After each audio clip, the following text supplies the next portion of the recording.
안녕하세요. 첫 수업이죠?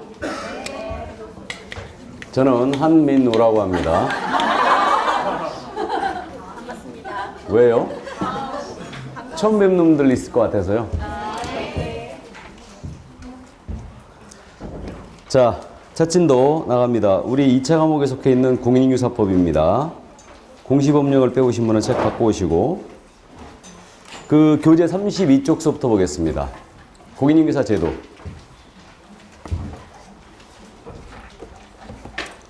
첫 시간이니까요. 일단 처음 들으신 분이 계시니까 공인인규사 제도에 대해 소개하고 갑니다. 그 자격시험에 대한 부분인데요. 시험시행기관이라고 1번에 되어 있습니다. 법제 4조가 실려 있거든요. 조문 읽어드립니다. 법제 4조 제1항. 공인인규사가 되려는 자는 시도지사가 시행하는 공인인규사 시험에 합격하여야 한다 그랬어요. 그래서 이거는 원칙적인 시험시행기관장을 얘기하고 있는 겁니다. 그래서 원칙적으로는 시험시행기관장이 시도지사예요. 자, 그럼 시도별로 시험이 시행되다 보면 시험 수준이 안 맞을 수 있더라. 그래서 2항. 국토교통부 장관은 공인인규사 시험 수준의 균형 유지 등을 위하여 필요하다고 인정하는 때는 대통령령이 정하는 바에 따라 직접 시험 문제를 주장하거나 시험을 시행할 수 있다 그랬어요. 그래서 예외적 시험 시행기관이 국토부 장관입니다. 다음에 3항 내려갑니다. 공사역 시험의 시험 과목, 시험 방법 및 시험의 일부 면제, 그 밖의 시험에 관하여 필요한 사항은 대통령령으로 정한다. 자, 가죠. 33조. 공인인규사 제도입니다.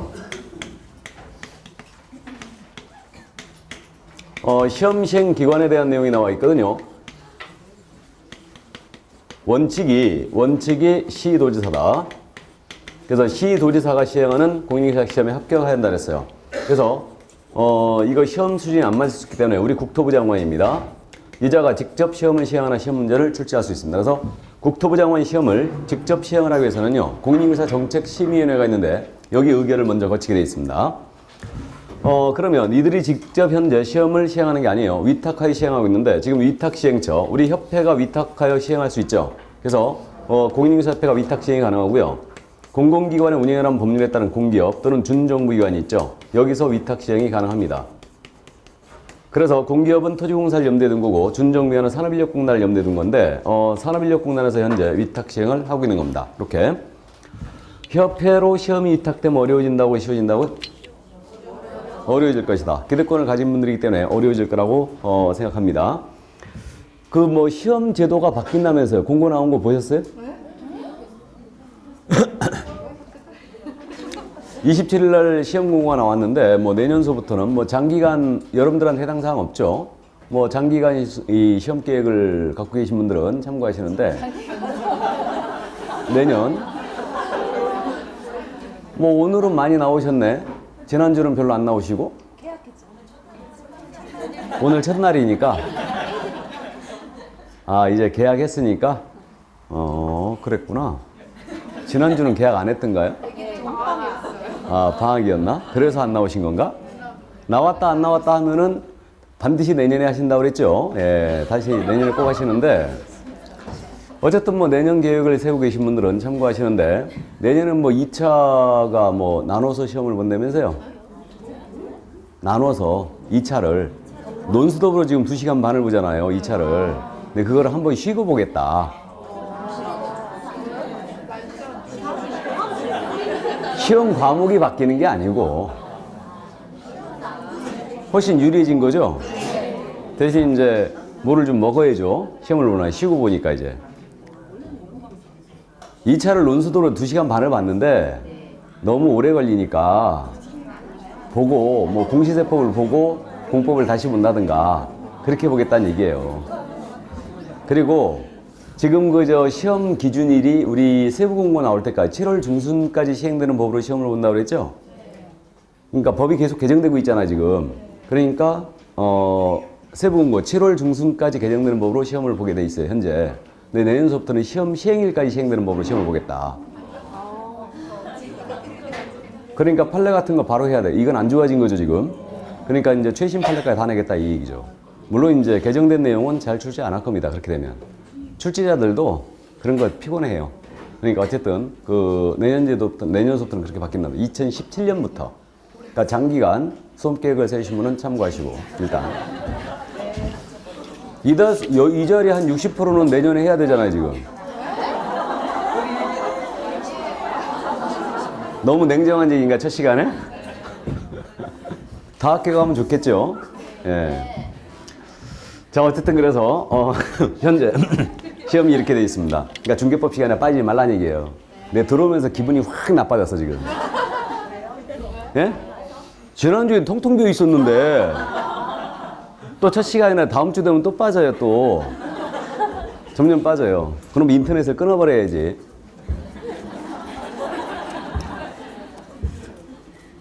어제 학원이 인터넷이 안 나가요. 인터넷이 안 나가. 지원이 안 되는 거예요. 수업을 안 나와버리면은 들을 수가 없는 거예요. 아예. 그 학원 합격률이 기본적으로 작년에 113명 합격했어요. 작년에 창업에 113명 합격. 1차만 50몇 명 합격했죠? 그러니까 토탈 170명 정도 합격한 거죠? 토탈. 창원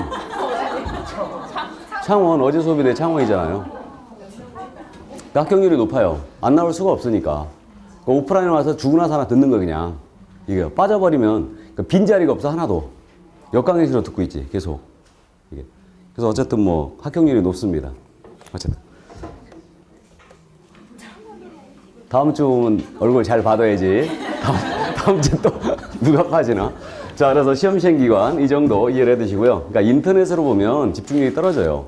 그래서 요즘 2차 합격률이 그래서 많이 떨어지는 이유가 그거예요. 그러니까 2차 과목은 아무래도 뭐 1차 과목보다는 부담이 좀 덜하죠. 공법을 지휘하고는 좀 부담이 덜하기 때문에 중개법에서 더 커버하고 있잖아요. 이제 부담이 덜하니까 인터넷으로 이제 앉아서 하죠. 그래서 요즘 2차생들, 그러니까 2차만 보신 분들 합격률이 훅 떨어져 있어요, 지금. 그러니까 2차만 보신 분들이 채 60%가 합격률이 안 돼요. 60%가 안 됩니다. 58% 정도밖에 합격 못 해요. 그러니까 10명, 2차만 보신 분들 10명 중에 4명은 불합격한다는 얘기예요. 기본적으로. 4명은. 이거는 인터넷 때문에 그래요. 그러니까 이제 집에서 인터넷으로 무료 강의를 계속 찾아가면서 보는 거지. 그 무료 강의가 제대로 강의가 되겠어요? 그죠? 어제 그 창원 같은 경우는 학원이 2개 있거든요. 한 군데 덤핑하고 있어요. 근데 제가 하나 오는 덤핑 안 해. 수강생들은 오히려 그 덤핑하는 데를 안 가요. 그거 싼 맛에 갔다가 그거 강의 이상하게 하는 거 아니냐. 안 간다니까 오히려 여기서 해요. 거의 배인데. 수강료가. 근데 그렇게 한다니까. 그러니까 우리도 강의를 열심히 해주긴 하지. 가격대로 해주는 거예요. 자, 그러면 이제 시험시행기간 이 정도 이해되시고 공인중개사 정책심의위원회를 보죠. 33조 공인중개사 정책심의위원회 법제 2조 2입니다. 1항 공인중개사의 업무에 관한 다음 각호의 사항을 심의하기 위하여 국토교통부에 공인중개사 정책심의위원회를 둘 수 있다 그랬죠. 둘 수 있다 이 밑줄. 자, 그럼 우리는 이런 거 주의하는데 이거 임의기관이라는 얘기죠. 임의기관이고 그래서 여기서 이제 심의 의결 사항이 1호 공인중개사 시험 등 공인중개사 자격 취득에 관한 사항을 심의 의결하고요. 2호 부동산 중개업의 육성에 관한 사항을 심의 의결하고요. 3호 중개보수 변경에 관한 사항, 4호 손해배상 책임의 보장에 관한 사항을 여기서 심의 의결합니다. 다음 2항 내려갑니다. 공인중개사 정책심의위원회 구성 및 운영에 관하여 필요한 사항은 대통령령으로 정한다 그랬어요. 다음에 3항 내려갑니다. 제1항에 따라 공인중개사 정책심의위원회에서 심의한 사항 중 제1호의 경우 1호가 바로 자격 취득에 관한 사항이죠. 지금 자격 취득에 관한 사항을 심의위원회에서 결정했어요. 그러면 특별시장, 광역시장, 도지사, 특별자치도지사 이들을 시도지사라 하죠. 시도지사는 이에 따라야 한다라고 되어 있습니다. 자, 그럼 넘어가죠. 3, 4조. 자, 이제 공인중개사 정책심의위원회를 이해해 두시는데 현재 국토교통부에 설치가 돼 있거든요. 그래서 공인중개사 정책심의위원회는 공인중개사에 대한 사항을 여기서 결정을 하고 있죠. 그래서 이번에 이제 그 시험 제도에 대한 부분 바뀌는 거. 그래서 이런 것들을 지금 여기서 사실은 예고를 한 거예요. 여기서 결정을 해갖고 예고를 한 겁니다. 그러면 요 공인중개사정책심의위원회 현재 국토교통부에 설치가 돼 있는데 국토부에 두는 필수기관이다, 임의기관이다. 임의기관입니다. 둘 수 있다예요. 둔다가 아니란 얘기죠. 그래서 이제 그 점 이해해 두시고요. 그럼 이제 위원회니까 구성은 어떻게 되느냐? 위원회의 구성은 일단 위원장이 있을 겁니다. 그 다음에 위원들이 있을 거예요. 이거 구성 권한이 누구에게 있으며 어떻게 구성이 되는지를 주의해야 됩니다. 그래서 위원장은 국토부 제1차관이 합니다. 국토교통부는 차관이 2명 있거든요. 그래서 제1차관이 당연직으로 위원장을 합니다. 그래서 국토부 제1차관이 공정정책심의위원회 위원장을 하게 돼 있고요. 그 다음에 요 공인중개사정책심의위원회 위원회 구성은 위촉 권한이 누구한테 있냐면 국토부 장관에게 있어요. 그래서 국토부 장관이 위원을 위촉을 합니다.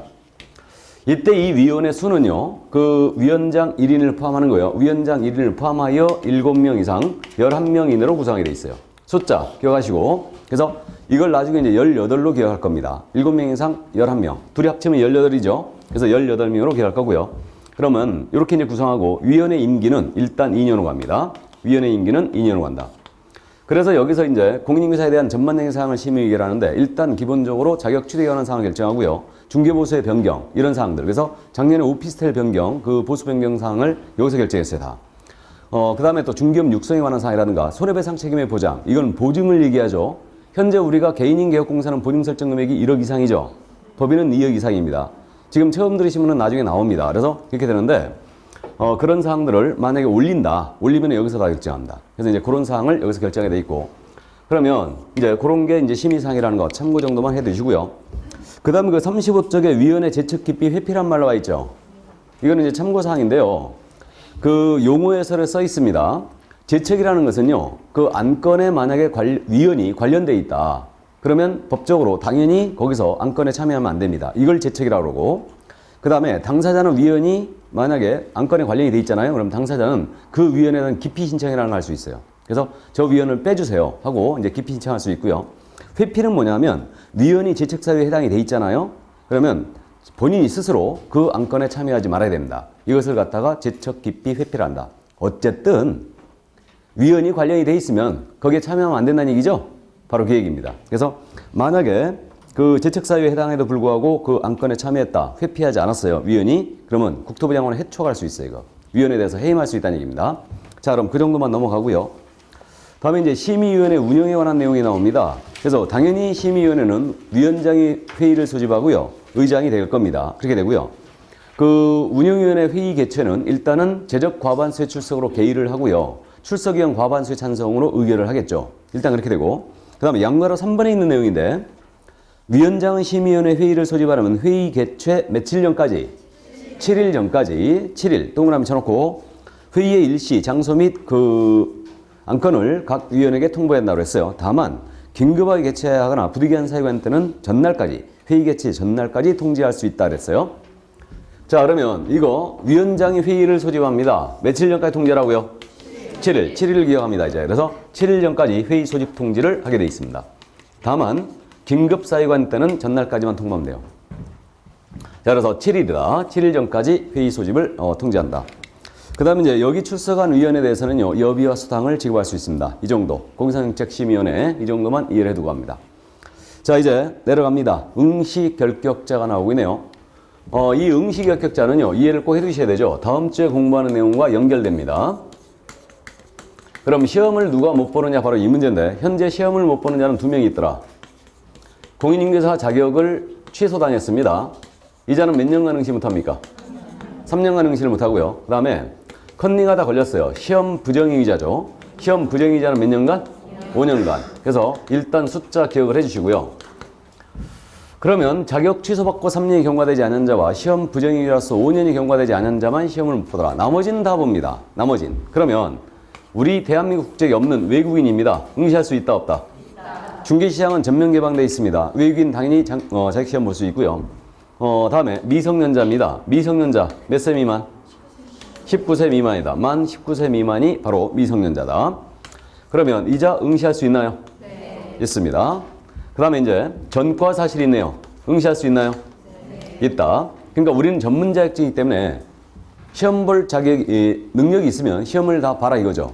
그래서 현재 요 두 사람을 제외하고는 다 시험을 본다. 이렇게 됩니다. 다음 주에 공부할 내용이 바로 그거죠, 이제. 미성년자가 공인중개사 자격을 취득할 수가 있지요. 네. 하지만 야는 성년이 되기 전까지는 중개업에 종사할 수는 없어요. 성년 될 때까지 기다려야 됩니다. 전과 사실이 있거든요. 자격을 취득할 수 있어요. 하지만 얘가 감옥에서 나온 지 3년이 경과되지 않았어요. 그럼 중개사무소에 근무할 수 있나요? 없어요. 3년 지나야 됩니다. 그래서 이게 다음 주에 연결되는 내용이다. 자, 그럼 우리 일순환 하신 분 잠깐 물어보고 가죠. 우리 공인중개사법에 위반하여 이 법에 위반하여 300만 원 이상의 벌금형의 선고를 받고 3년 경과되지 아니한 자예요. 3년이 경과되지 아니한 자. 야, 시험 볼 수 있어요, 없어요? 없죠? 진짜로? 시험을 못 보는 자는 딱 2명뿐이라니까요.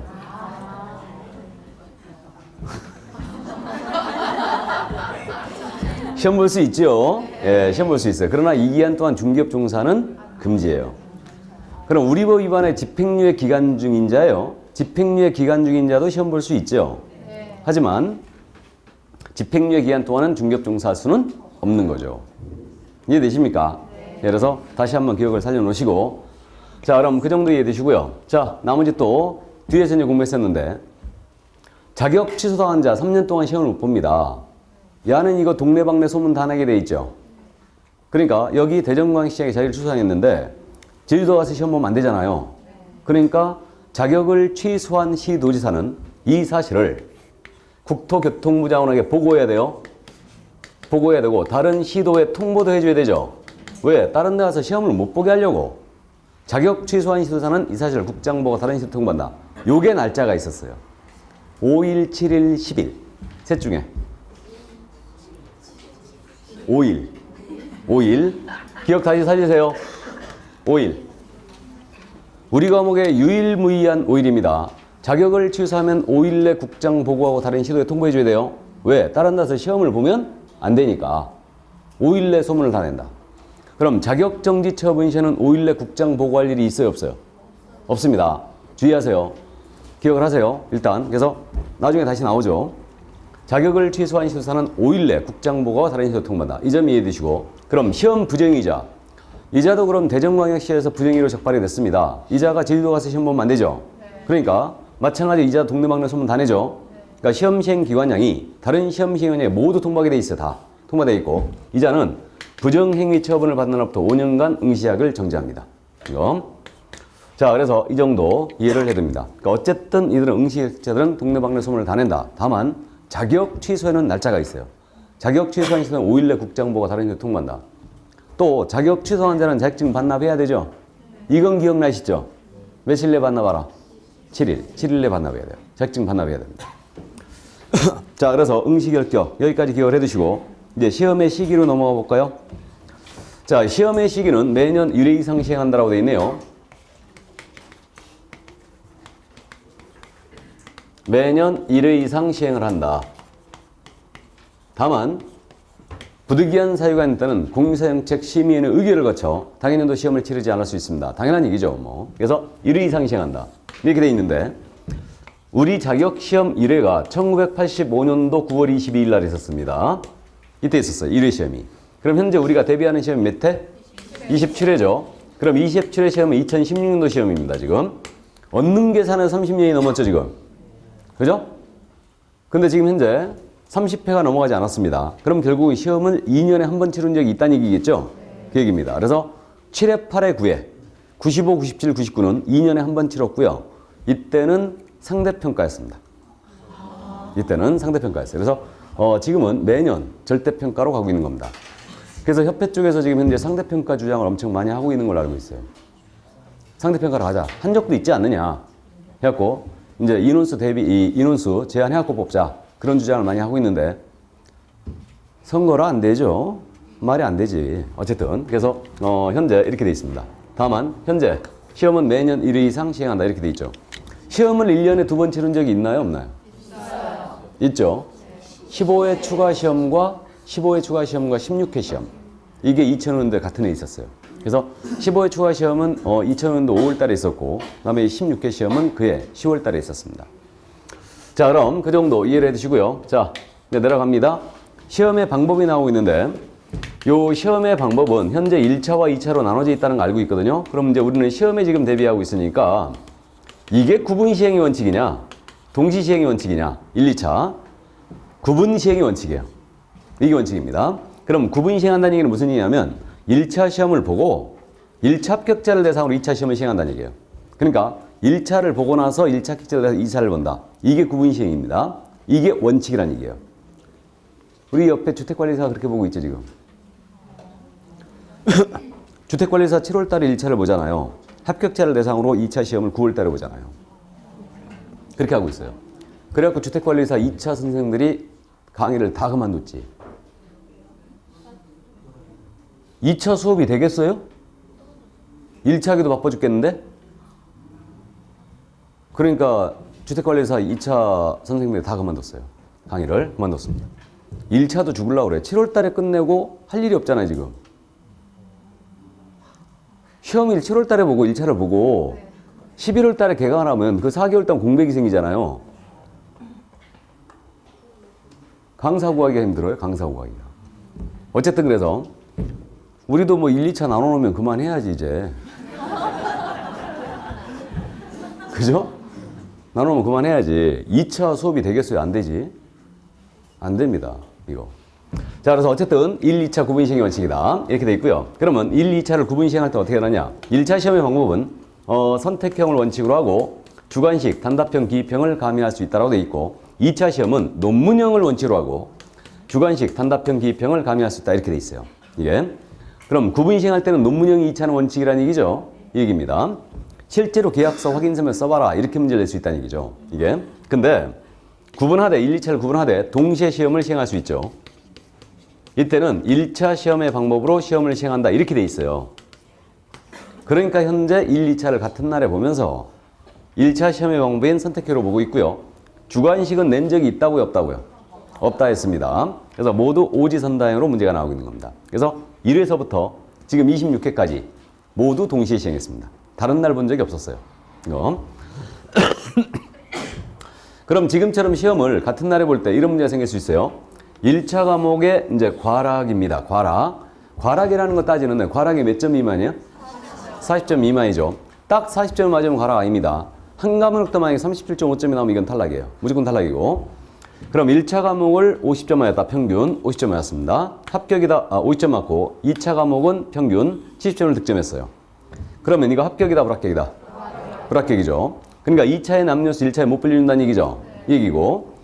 그래서 시험을 동시에 시행할 때 1차 시험에 불합격한 자 2차 시험은 무효 처리한다 그랬어요. 그러니까 결국은 불합격으로 하는 겁니다. 이게 이렇게 돼 있고요. 2차 시험 시간 나누지 말고 1, 2차 구분을 없애버렸으면 좋겠다니까. 그럼 합격자가 훨씬 많아지 나올 거예요. 많이 나올 겁니다. 1차를 구분 없애버리면. 맞죠? 우로 가든 좌로 가든 이 시험을 넘기면 되는 걸로 하면 그럼 어려운 과목들 다 버리잖아, 그냥. 그죠? 자, 그래서 어쨌든 그 현재 이렇게 지금 현재 돼 있다는 거 이해를 해 두시고요. 넘어가 보죠. 시험의 일부 면제란 말 나와 있습니다. 시험의 일부 면제인데 1차를 우리가 합격을 했습니다. 1차를 합격하시게 되면 1차 시험을 한번 면제하고 있어요, 지금. 이거 알고 있거든요. 요 1차 시험 면제가 다음 연도 시험이에요, 다음 회 시험이에요? 다음 회 시험에 하나 1차 시험을 면제하고 끝낸다. 그래서 이 점을 주의해야 돼요. 연도 시험이 아니다. 다음 회 시험입니다. 자, 그러면 26회 때 1차를 합격했어요. 그럼 1차를 합격하게 되면 27회 때 1차 시험을 면제한다는 얘기거든요. 근데 이분이 27회 때 응시를 안 해버렸어요. 그럼 28회 때 면제해주나요? 안 해줍니다. 본인의 응시 여부와는 관계없이 다음 회 시험에 하나 1차 시험을 면제하고 끝냅니다. 그래서 그 정도 정확하게 이해를 해 두시고요. 자, 그 다음에 이제 시험 과목은 잘 아니까 갑니다. 그래서 시험 과목은 1차는 이제 민법과 개론으로 구성이 되어 있고 소양 과목이죠. 다음에 2차 과목은 실무 과목으로서 우리 과목. 그 다음에 공시세법과 부동산 공법으로 구성이 되어 있습니다. 일단 그래서 세 과목. 공부는 우리가 네 과목으로 하는 거죠, 지금. 2차 과목을 시험은 세 과목으로 보되 공부는 네 과목으로 한다. 일단. 자, 그 다음 이제 시험 문제 출제 및 채점으로 넘어갑니다. 출제위원회 임명위촉이란 말이 나와 있는데 요 출제위원회 개념을 가끔 놓치시는 분이 있어요. 시험 문제를 단순히 출제하는 자가 출제위원이 아니에요. 그래서 시험 문제를 출제할 뿐만 아니고요. 검토를 하고 선정을 하고 채점을 담당할 자. 이 자가 바로 출제위원회 개념입니다. 시험 문제를 출제하고 검토하고 선정하고 채점을 담당할 자다. 왜 이렇게 되어 있냐면 현재 우리 문제 출제 방식이 문제은행시로 출제합니다. 문제은행시로 낸다는 얘기는 중개법 교수가 예를 들어서 출제위원으로 위촉이 뭐 3명이 됐다. 그러면 3명이 각각 들어가서 40문제씩을 내죠. 그럼 토탈 120문제가 나오지 않습니까? 그럼 120문제가 나오면 다른 출제인이 들어가고 또 이 중에 40문제를 골라내는 겁니다. 이건 시험의 신뢰도를 위해서 이렇게 하고 있는 거예요, 지금. 그러니까 만약에 출제위원 중에 한 명이 자기가 낸 문제를 다 유출을 했다. 그렇다 하더라도 이분이 낸 문제가 여기 다 들어갈 수는 없는 거죠. 그래서 이런 식으로 지금 해내고 있어요. 그래서 출제위원 개념이 이렇게 돼 있어요. 문제를 출제하고 검토하고 선정하고 채점을 담당할 자 이렇게 돼 있습니다. 그리고 이제 이 40문제를 여러분들이 시험 보기 전에 모의 테스트 한다고 그랬죠, 이거. 먼저 난이도 조정이라든가 잘못된 문제를 수정하기 위해서 테스트를 먼저 한다고 그랬어요. 그래서 26회, 여러분들은 이제 26회 합격생들이 되겠죠. 그래서 26회 합격생들을 산업인력공단에서 소환을 합니다. 그래가지고 전화해가지고 여기 모의 테스트 참여할 수 있느냐. 그래서 이제 30명 정도를 차출해요. 전국적으로. 그러니까 30명 정도를 차출해가지고 부산의 모 호텔, 글로 이동을 해갖고 8박 9일 동안 합숙합니다.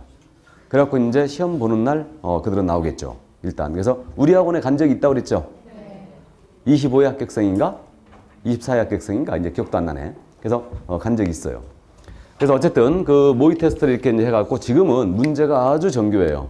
잘못된 문제. 작년에 2차 과목, 이의신청 하나도 안 받아줬죠. 하나도 안 받아줬어요. 그러니까 시험 보고 나면 이거 이제 복수 정답이다. 정답이 잘못됐다라고 이제 이의신청을 하게 되는데 하나도 안 받아줬습니다. 요즘 추세예요. 안 받아줘요. 거의 안 받아줍니다. 잘못된 문제가 없다는 얘기예요. 거의. 이게. 그래서 어쨌든 이렇게 테스트를 거치기 때문에 난이도 조정에 실패란 있을 수가 없어요. 전처럼. 자, 그러면 이렇게 지금 돼 있다는 거. 그럼 출제위원이 시험 문제 유출 등으로 시험의 신뢰도를 심히 저하시켰습니다. 그럼 이 출제위원은 신뢰도를 저하시키게 되면 이 출제위원은 위촉을 금지하는 게 맞죠? 위촉 금지 기간을 기억해야 되죠? 위촉 금지 기간은 5년입니다. 그래서 이자는 명단 다 통보하게 돼 있는데 그래서 이제 시험시행기관장이 다른 시험시행기관장이 모두 명단을 통보하게 돼 있고 나아가 소속 기관장에도 통보합니다. 그럼 이자는 명단을 통보한 날로부터 5년간 위촉 금지예요. 일단 물론 시험 문제 유출하게 되면 그 출제위원은 그 형법상 그 위계에 의한 공무집행방해죄로 처벌돼요. 어쨌든 처벌됩니다. 그래서 5년간 위촉 금지다. 5년이 지금 2번 나왔죠? 시험 부정이자 5년 동안 응시 불가. 신뢰도자 출제위원도 5년간 위촉 금지 이렇게 돼 있고요. 5년이 한 번 더 나오는데 거래계약서에서 나오는데 그래도 기억이 안 나요? 거래계약서 그래도 기억이 안 나요? 보관기간 계약서 보관 몇 년 해야 돼요? 5년. 그죠? 좋습니다. 제가 반복하는 이유를 아시겠죠? 그러니까 이제 이 3월 달부터는 이제 본격적으로 수험 기간을 접어드는 거예요. 수업하면서 이제 암기할 사항들을 계속 반복할 거예요. 받아들이기만 하시라는 얘기예요. 수업 시간에 졸지 말고, 빠지지 말고. 그래서 이제 그러면 대부분의 숫자는 다 기억을 하실 겁니다. 그래서 아무래도 이제 시험에 포커스를 맞춰서 본격적으로 해야죠. 그렇기 때문에 일단 처음 들으신 분은 조금 어려울 수 있어요. 그래서 스피드도 있죠 지금. 빠르죠 제가? 이번 달부터는 본격적으로 빨라집니다. 쭉쭉쭉 나가는 거예요 이제. 그러니까 이제 필요 없는 부분은 버리고 가는 거죠 이제. 버리고 가는 거예요. 대신 중요한 부분은 제가 속도를 늦추잖아요. 이걸 갖다 하루 종일 설명할 일 뭐 있어요 이거. 나오지도 않는 걸. 예? 안 나올 거면서 뭐하러 수업하냐고요?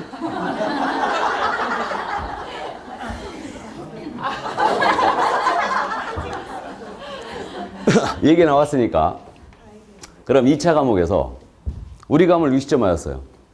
합격해요 못해요? 못해요. 100% 불합격이에요. 100%입니다. 1%의 여지도 없어요. 우리 과목 70점 맞았습니다. 합격합니까 못합니까? 못해요? 못합니다 이거. 왜 못하냐고요?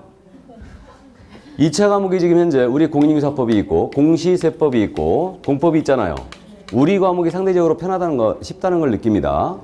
공인인사법을 70점 정도 맞을 수준이라면 이분은 이미 이 두 과목에 대해서는 절대 50점 이상을 득점 못합니다. 아 농담 아니고 진짜 그래요. 우리 과목을 이렇게 공부했으니까 여러분들 공부 하나도 안 하고 시험장에 가서 시험 보시고 수업만 듣고 시험을 봐도 60점 맞는다에 가서 우리 과목은 그냥 60점 맞아요. 아 농담 아니고 그래요. 기출문제들 나중에 여러분들 풀어보시면 이야 문제 진짜 욕 나올 정도로 너무 쉽다 그러거든요. 그래서 이제 수업만 듣고 가서 시험을 봐도 60점 맞나니까요. 근데 우리는 60점 맞으면 반드시 탈락이에요 이거. 그죠? 70점 맞으면 어떻게 되느냐? 당연히 탈락이죠 뭐. 10점밖에 안 남았잖아요 지금. 그럼 10점밖에 안 남았기 때문에 두 과목 중에 하나는 분명히 득점을 해줘야 돼요. 60점을. 맞죠? 근데 안 된다는 얘기죠 이거. 10점 탈락이에요 그냥. 그냥 탈락입니다. 그럼 75점을 맞았다. 어떻게 되느냐? 할 수도 있고 안 할 수도 있는데 10중 8구 탈락일걸요? 한두 문제 차이로 불합격이라면 75점은. 운이 좋으면 합격할 수 있어요. 이건 하늘이 내린 거야. 75점 맞고 합격하시면. 여러분들 합격생들 나중에 물어보세요. 몇 점 맞았나? 합격생들은 작년 같은 경우는 92.5점이었죠. 중개법 형성 자체가. 그러니까 득점을 92.5점 정도 득점한 거니까 3개 정도 틀렸다. 많이 틀리신 분이 5개 틀린 거예요. 85점. 작년 시험에서. 다 맞히는 분들도 있잖아요, 그냥. 다 맞춰버린 거죠. 그러니까 어쨌든 75점 갖고도 안 된다는 얘기예요. 그럼 몇 점 맞아야 된다는 얘기예요, 지금? 80점 정도 맞아야 되죠? 그래야 이제 여유 있게 득점을 하면서 합격을 하는 거예요. 20점 득점을 하는 거니까, 결국은 이제 공시세법은 대충 한 60점 맞고, 공법을 40점마다 합격해버리는 거죠, 그냥. 그죠? 근데 최근에는 지금 과락 때문에 80점 이상을 중개법을 득점해놓고, 과락에 불합격하신 분들이 있어요. 과락에. 그리고 지금 오프라인에 나오면서 2차 과목을 공부하시면서 거의 2차 과목은 2차만 하신 분들이 오프라인 나와 공부하시면 거의 100% 합격이에요, 다. 근데 학원마다 2차 하신 분들이 학원마다 한두 번씩 계속 불합격이에요, 지금. 계속 불합격자가 나오고 있어요. 공부를 제대로 안 하는 거죠, 이게. 그러니까 이제 물론 저는 시험에 분명히 운이 있다고 생각합니다. 운이 있다고 생각하는데 그 27회가 내가 인연이 없으면 인연이라는 걸 저는 믿는데 인연이 없으면은 2년도 발음 잘해야 돼. 인연이 없으면은 내가 이제 시험이 늦어지는 거죠, 합격이. 그런 분들이 꼭 있더라고요. 이게 그래서 실력은 출중한데 꼭 불합격하고 와, 시험장에 가면. 그래서 이제 그런 분들이 있는데 그건 인연이 안 닿는 거예요. 계속 인연이 안 닿는 겁니다.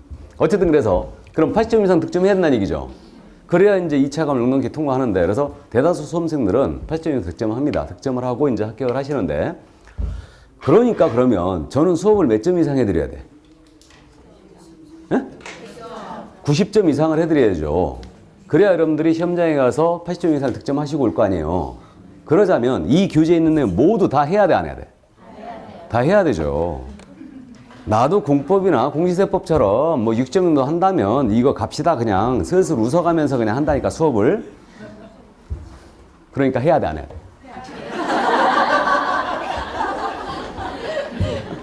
그러니까 우리는 시험에 안 나오는 것들도 자주 출제가 안 되는 분도 커버를 하고 있어야 돼, 일단은. 뜨기만 맞춰야 되니까요. 그게 저는 수업하는 저로서는 부담이에요, 그게. 저도 60점이라면은 수업을 그냥 이건 틀림없이 나오니까 반드시 암기시키지, 계속.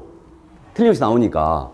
그렇게 이제 하는데, 그러니까 딱 60점에 맞춰서 수업을 해드린다는 얘기예요. 근데 그렇지 않고 우리는 고득점을 무조건 해줘야 되는 과목이기 때문에 결국 이 부담이 이제 저한테 부담이 된다는 얘기죠. 스트레스, 이것도. 원래는 중개법이 70점이었어요, 원래는. 15회 때까지만 해도 원래 중개법이 70점이에요, 득점 목표가. 그래서 그때 당시에는 어떻게 이제 합격을 했냐면, 공시세법 60점을 맞죠. 이거는. 맞춰요. 왜 그랬냐면, 세법이 20문제였어요. 공시법이 20문제였습니다. 지금 세법 몇 문제? 16개. 공시세법 합쳐서 24개죠, 지금. 그때는 세법이 20개였어요. 20개였고, 지적법 10개, 등기법 10개였거든. 그러니까 지적법에서 10개를 다 맞춰버리는 거예요. 득점 과목이니까.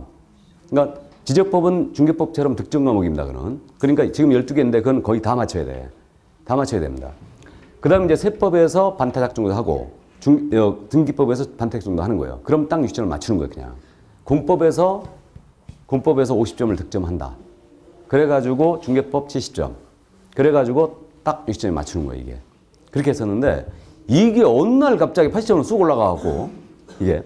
그러니까 이제 이 강의하기 싫은 공법 선생들이 자꾸 그런 걸로 난 작전을 핀 걸로. 중개법에서 80점 맞아라. 그죠? 자, 그래서 어쨌든, 그래서 이제 90점 이상이기 때문에, 그래서 이제 우리가 시험에 자주 나오는 부분은 아니지만, 그래도 다루고 간다는 얘기입니다. 그 점 이해해 두시고. 자, 그럼 이제 시험에 실시로 넘어가는데요. 그 시험 시행 공고가 2월 27일 날 나왔죠, 지금. 그래서 요 시험 공고는 두 번이 나오는데, 하나는 계략사항 공고가 있고요. 또 하나는 세부사항 공고가 있는데, 저는 계략사항 공고, 세부사항 공고 이렇게 부르고 있는데요. 계략사항 공고를 예정 공고라고도 해요.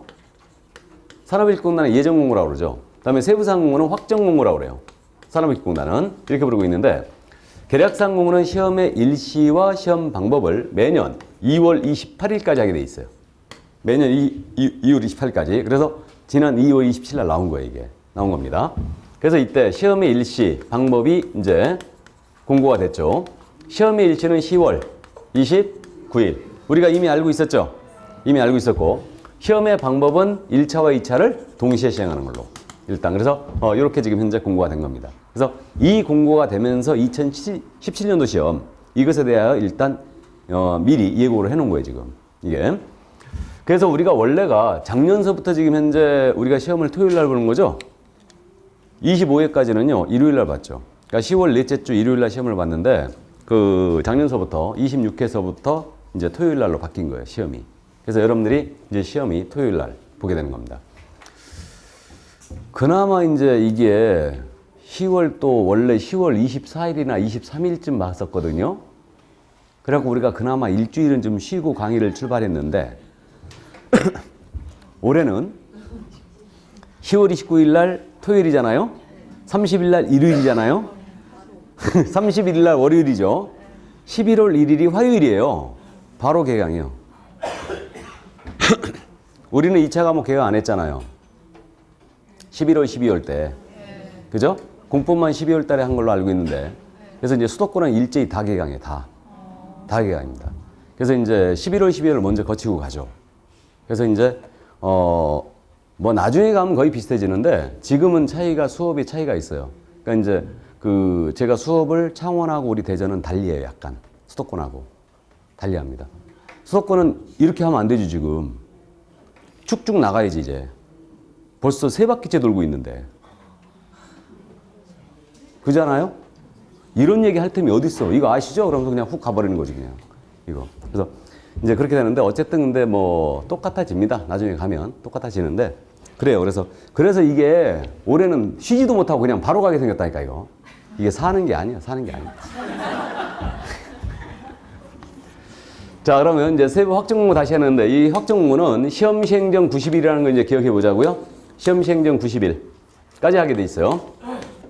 우리 공익성명상 유일한 90일이 이겁니다, 지금. 그래서 시험 시행정 90일까지 이제 세부 공고를 하게 돼 있는데, 통상 지금 7월 중순에 나온다 그랬죠? 그래서 이제 7월 중순쯤에 나옵니다. 7월 20일쯤 나와요.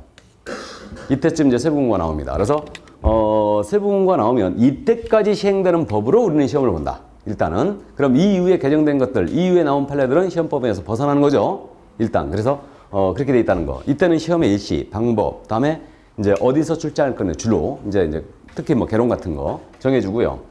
그 다음에 이제 뭐 응시 수료, 이런 부분을 다 여기서 이제 세부적으로 공고를 하게 됩니다. 자, 그럼 우리가 이제 그 7월 중순에 이제 이렇게 세부 공고가 확정 공고가 나온 다음에 그 8월 중순에 응시원서를 접수해요. 응시원서를. 그럼 응시원서를 낼 때 여러분들은 응시 수수료 내게 돼 있죠. 그래서 인터넷 접수하는데 학원에서 물론 대행하니까 여러분들은 사진만 내면 될 겁니다. 응시 수수료하고. 그래서 이제 1, 2차 동시 응시생은 작년 같은 경우 28,000원이었죠. 그래서 1차만 응시하시면 13,700원, 2차만 응시하시면 14,300원이었어요. 그래서 도합 28,000원이었습니다. 그럼 이때 응시원서 낼 때 응시를 냈는데 이거 나중에 응시로 반환하는 규정이 있다고요, 없다고요? 있다 했죠. 그래서 이제 반환의 내용이 어떻게 되냐면 응시원서 접수기간이 이제 10일간으로 정해집니다. 그래서 이제 10일간으로 정해지는데 응시원서 접수기간 내에 내가 접수를 해놨는데 10월 29일 날 일이 생겨갖고 시험을 못 보게 됐다. 그럼 접수기간 내 접수를 취소했잖아요. 그러면 이때는 전체를 다 돌려줘요. 전액을 반환해줍니다. 접수기간 마감됐어요. 마감 다음 날서부터 일주일이에요. 일주일, 7일입니다. 7일 내에 접수를 취소했잖아요. 접수를 취소하면 이때는 60%는 돌려받아요. 그 다음에 이거 마감됐잖아요. 7일 지났잖아요. 그 다음 날서부터 시험 보기 10일 전이에요. 시험 보기 10일 전까지입니다. 시험일 10일 전까지 접수를 취소하면 이때는 50%를 돌려받습니다. 일단은 참고해 두세요. 그러면 10월 29일 날 시험을 보니까 내가 부득이하게 10월 29일 날 시험을 못 보게 됐다라고 한다면 정확하게 얘기하면 10월 19일이죠. 10월 19일 밤 12시까지 접수를 취소하면 50%는 돌려받습니다. 일단 그래서 그 정도 참고하시고 이거 반환 규정 있잖아요. 이런 것도 우리 물어보거든요. 참고해 두세요. 근데 반환 규정 이런 거 물어보면요. 수험표 딱 뒤집어보면 다 써 있으니까 그렇게 하면 돼. 수험표에 써 있으니까. 23회 때인가 24회 때 이걸 물어봤는데 그때도 수험하면서 제가 그랬거든. 분명히 마지막 특강을 하면서 혹시 이거 내면 수험표에 있으니까 보셔라. 근데 시험 보고 나와서 맞아. 있었지. 그 정도로 정신없이 풀어요. 문제를 그 정도 정신없이 푼다. 그러니까 계속 정신없이 풀어나가는 거죠, 그냥. 그 12회 때인가 그랬다니까요. 12회 때는 1번 공시법, 그러니까 부동산 등기법, 2번 지적법, 3번 세법, 지그재그로 문제를 내버린 거예요. 문제 배치를. 지금은 그렇게 안 하거든요. 등기법 쫙 내고, 지적법 쫙 내고, 세법 쫙 내요. 근데 12회 때인가 그랬죠. 지그재그로 된 거예요, 문제를. 1번 등기법, 2번 지적법, 3번 세법, 4번 등기법 이런 식으로 이거를. 근데 보고 나오신 분이 그해 합격했는데 지그재그로 낸지도 몰랐대. 그 정도로 닥치는 대로 풀어버리는 거지 그냥. 그렇게 정신없이 푼다니까요. 얼마나 긴장하시는지 아시겠죠? 이게. 어쨌든 손표에 써 있습니다. 자, 그럼 그 정도 이해하시고 넘어갈까요? 합격자 결정. 이 합격자 결정인데 이거는 이제 뭐 앞으로 합격자 결정에 대한 방법은 제가 더 이상 말씀 안 드릴 거예요. 오늘이 이제 마지막이 될 텐데 일단 여러분들이 그저 합격자 지금 현재 절대평가하고 있다는 거 알고 있죠? 그래서 이제 1, 2차 공이 절대평가하고 있는데 과락 없어야 되고요. 평균 60점 이상을 득점하면 일단 합격입니다. 2차 과목 역시 과락 없이 평균 60점 이상을 득점하면 합격이죠? 그래서 이렇게 절대평가 방식으로 지금 현재 선발을 하고 있어요. 이제 특이한 선발 방식, 상대평가를 한다. 그럼 상대평가를 한다는 얘기는 올해는 2만 명을 뽑겠다. 이렇게 공부했다는 얘기죠? 선발 예정 인원을 공부한 거예요. 그럼 이것이 상대평가예요. 이게. 그럼 이때는 합격자 결정을 어떻게 하냐면요. 1차 과목입니다. 과락 없어야 돼요. 어쨌든 과락은 무조건 없어야 돼요. 40점 미만이 없어야 된다. 한 과목이라도. 1차 과목. 과락 없이 평균 6점 이상을 득점을 해야 합격입니다. 2차 과목 있죠? 2차 과목에 있어서 이제 선발 예정 인원대로 뽑아내는 거예요. 그래서 2차 과목에 있어서 과락 이제 40점 이상 득점한 자 중에서 40점 이상 각 과목 40점 이상 득점자 중에서 고득점자 순으로 선발 예정 인원을 다를 때 뽑아내는 거예요. 이게 상대평가예요. 이게. 그러면 상대평가를 할지라도 1차 과목은 언제나 절대평가예요. 언제나 절대평가합니다. 2차 과목만 상대평가를 하는 거예요. 이해되시죠? 옛날에 그래서 수석을 따질 때, 지금은 수석을 따지지 않지만 수석을 따질 때 2차만 따졌어요. 1차는 안 따졌습니다. 2차만 따졌어요. 이게. 자, 그래서 어쨌든 이렇게 이제 뽑는데 그럼 상대평가할 때는 내가 평균 60점 이상 2차 과목에서 평균 60점 이상을 득점을 하고도 불합격하는 수가 있을 수? 있어요. 그때는 이제 상대평가하면 학원 분위기가 살벌해지겠죠. 그지? 내 공부하는 걸 안 보여줘야 돼. 떨어뜨려야 내가 합격하니까. 맞죠? 아주 분위기가 애매모호해질 겁니다. 그러면. 자, 이렇게 되고요. 그 다음에 이제 그 16회 때 했던 방식인데 최소 선발 비율 공부한 적이 있었어요. 그때. 최소 선발 비율 공부. 그러니까 최소한 몇 프로는 뽑겠다 이 얘기죠, 지금. 그래서 그때 당시에 응시자 대비 15%는 뽑겠다. 이렇게 공부한 적이 있었어요. 15% 뽑겠다. 그럼 이렇게 이제 공부가 나오면 어떻게 이제 선발하느냐? 합격자를 지정하냐면 당연히 1차 과목은 과락 없이 평균 60점 이상 득점을 해줘야 되겠죠? 그래야 일단 합격이고 2차 과목에서 어떻게 되느냐? 2차 과목에 있어서 일단은 매 과목 40점 이상 득점을 하고 평균 60점 이상을 득점했거든요. 이분 합격이 아니에요. 일단 합격이죠. 최선발 비율 공부했어요. 15% 뽑겠다. 그러면 일단 평균 60점 득점하신 분 2차 과목 합격입니다. 일단 합격인데 요분들이 15%에 미달된 거예요, 지금. 그럼 미달되면 이제 어떻게 뽑느냐? 매 과목 40점 이상 득점자 중에서 고득점자 순으로 선발 비율에 달할 때까지 합격자를 결정합니다. 그럼 최소 선발 비율 공부가 나오면 내가 평균 60점을 2차 과목에서 못 맞고 합격하는 수도 있을 수 있다는 얘기죠. 이때는 시험이 대단히 어려웠다는 얘기죠. 어려웠다는 얘기입니다. 그래서 16회 때 했었는데 딱 유일하게 했었어요. 이때. 그래서 합격 절차를 이렇게 합니다. 그러니까 결국은 1차 과목은 소양 과목이기 때문에 어느 경우든 평균 60점을 넘기라는 얘기죠.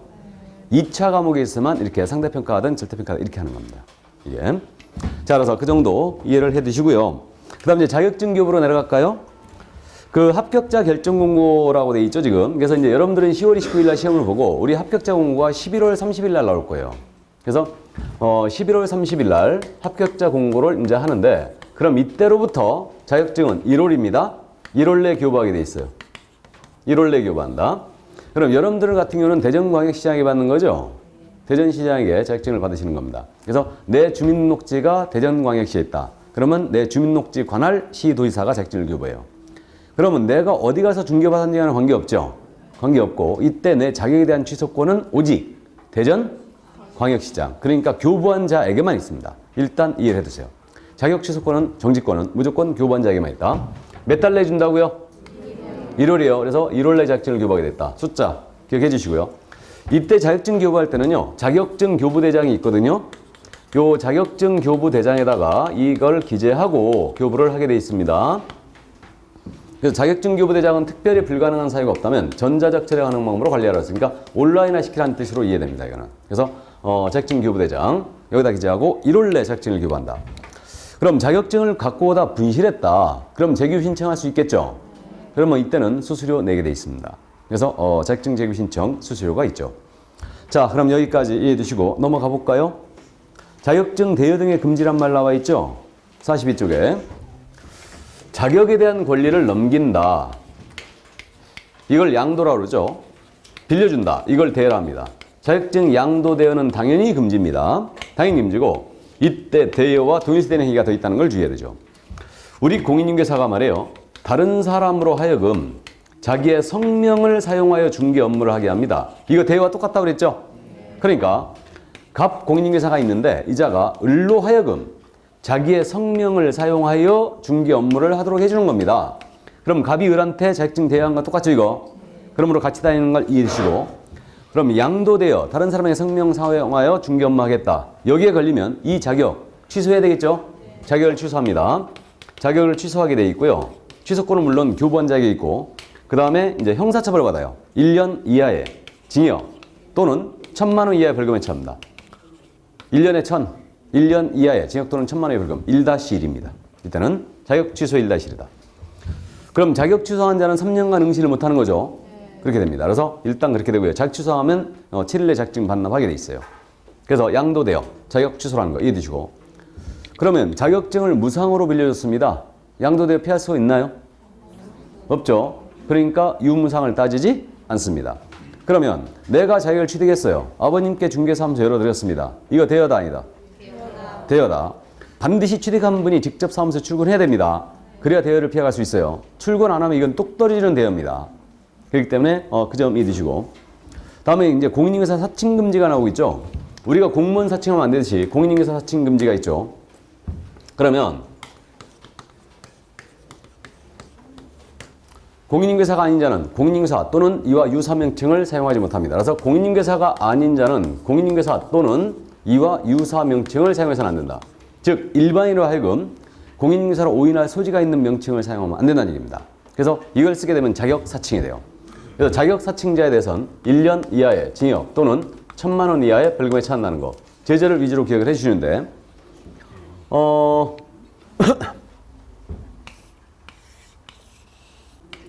이 중개사무소의 사고가 부동산 뉴스였거든요.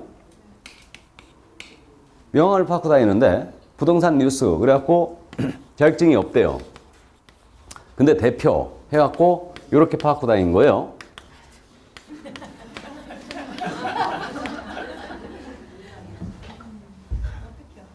이거 사칭인 것 같아 아닌 것 같아?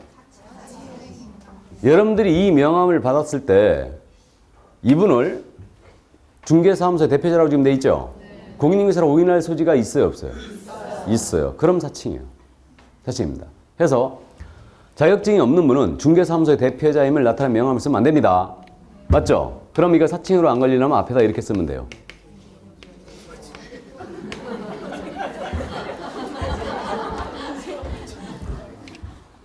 자격증이 있대요?